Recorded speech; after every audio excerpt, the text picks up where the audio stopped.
শিলচরের অন্যতম ঐতিহ্যবাহী নাট্য শিক্ষা প্রতিষ্ঠান ভাবিকালের উদ্যোগে 29 ফেব্রুয়ারি থেকে শুরু হচ্ছে আন্তর্জাতিক নাট্য উৎসব।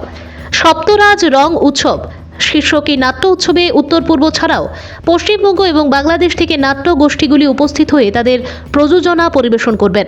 29 ফেব্রুয়ারি বিকাল 4:30টায় এই উদ্বোধনী অনুষ্ঠানে উপস্থিত থাকবেন নাট্য জগতের বেশ কয়েকজন জাতীয় স্তরের তারকা।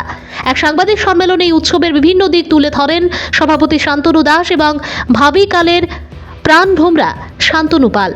40 বছর পূর্তি উপলক্ষে এবং বাৎসরিক উৎসব উপলক্ষে আগামী 29 ফেব্রুয়ারি থেকে শুরু হচ্ছে আমাদের সপ্তরাজ রঙ্গ উৎসব।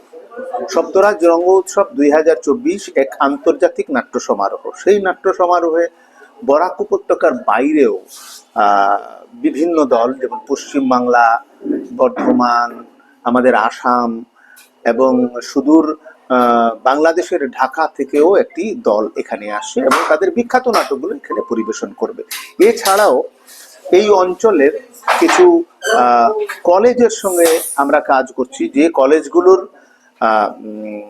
স্টুডেন্টদেরকে নিয়ে 10-15 জন স্টুডেন্টদেরকে নিয়েও আমরা ছোট ছোট নাটক আমরা পরিবেশন করব। সেইগুলো ভিতরেও হবে এবং বাইরের মঞ্চেও হবে এবং সেই ছাত্রছাত্রীদেরকে নাটকের প্রতি উদ্বুদ্ধ করার জন্য, আকৃষ্ট করার জন্য আমাদের এই প্রচেষ্টা। এবং এই প্রচেষ্টা 40 বছরের প্রচেষ্টা। 40 বছর থেকে ভাবিকাল নাটকের প্রসার এবং প্রসারের লক্ষ্যে কাজ করে যাচ্ছে। আমরা এই সংবাদ মাধ্যমের মাধ্যমে আপনার শুধু শিলচরের জনসাধারণ, নাট্যমোদী জনসাধারণ, এবং সেই উৎসবটা শুরু হচ্ছে 29 তারিখ, 1 তারিখ, 2 তারিখ, এই 3 দিন হবে গান্ধী ভবনে। সন্ধ্যা ঠিক 6টায় আমাদের নাটকগুলো শুরু হবে। পার্টিকুলার এই সপ্তরাজ রঙ্গোৎসবের ভাবিকাল থেকে আমাকে সভাপতি করা হয়েছে,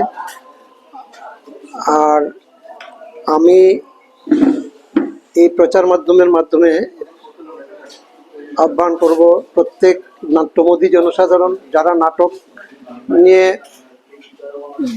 চিন্তা ভাবনা করে, তাছাড়াও স্কুল, কলেজ এবং বিভিন্ন মহলের ব্যক্তিগুলোকে এই নাটক দেখতে আহ্বান জানাচ্ছি। ধন্যবাদ।